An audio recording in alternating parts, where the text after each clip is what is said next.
Fans of the New York Giants are well aware that the upcoming 2022 NFL season is an important one for quarterback Daniel Jones. New York Post sports columnist Ian O'Connor recently wrote a piece about the importance of this season for Big Blue starting QB. Ian, he joins me now. Ian, how you doing? Hey, Dexter, how are you? I'm doing well. Good to see you again. Now, Ian, the headline for your recent column reads this: Daniel Jones has no excuses not to be reliable Giants starter. So the question here is, why are there no excuses for the fourth-year quarterback? Well, I've heard from people, Dexter, that, hey, he's had a lot of coaches. He's had a lot of offensive systems in his first 3+ years in the league. Well, part of the reason is because Daniel's performance and his inability to stay healthy has led to some of those changes. So that's one.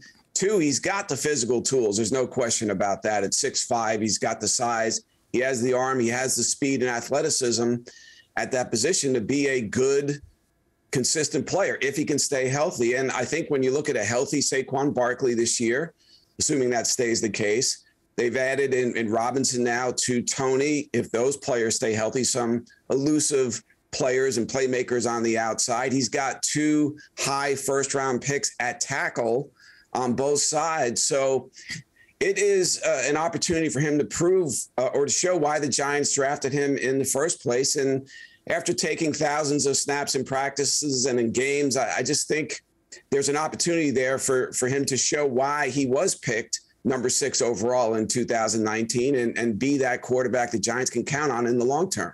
The time is absolutely now. But let's do this, Ian. Let's go to a worst-case scenario where early in the season, Jones might not be getting it done. So where do the Giants go from there if that happens? Well, I think you're talking about 2-5, 2-6. After maybe 7-8 games, they switch to Tyrod Taylor. And it's an interesting backup situation compared to last year. Mike Glennon, one of the worst backups in the league. This year, Tyrod Taylor is, if not the best, he's certainly in the top 3 or 4, in my opinion anyway. He's a guy who was a very competent NFL starter, went to a Pro Bowl, went to the playoffs one year. And he's looked good in camp. So I think the Giants, this regime obviously did not draft Daniel Jones. They didn't pick up his 5th-year option. So if he's really struggling and it looks like another 4-13 if we stick with him, I don't think they will stick with him. I think after 7 or 8 games, if it's going south, I think Tyrod Taylor will be in there. That will be interesting to see if that does happen. Now, in your piece in here, you just said this to me, you believe Jones has the tools to be a productive mid-level starter player in the NFL. So with no excuses for Daniel Jones, do you think this season he will show why the G-Men drafted him back in 2019? Well, tell me if he's going to be healthy, Dexter. If you tell me that he'll give the Giants 15 or 16 starts, then I think he will. I'll be optimistic. I think the Giants fans, their fan base needs that, just given the kind of decade they've endured. But I think he does have the skill set to be successful. He's got to stay healthy. Part of that is on the coaches, and part of that is on him.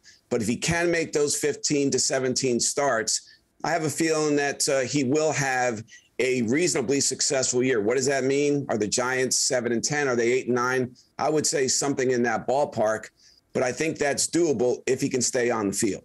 All right, there you go. You have it from Ian O'Connor. Some optimism for Giants fans surrounding quarterback Daniel Jones. That is Ian O'Connor, New York Post sports columnist. Ian, good to see you. Thank you for all the insight on Jones. Appreciate it.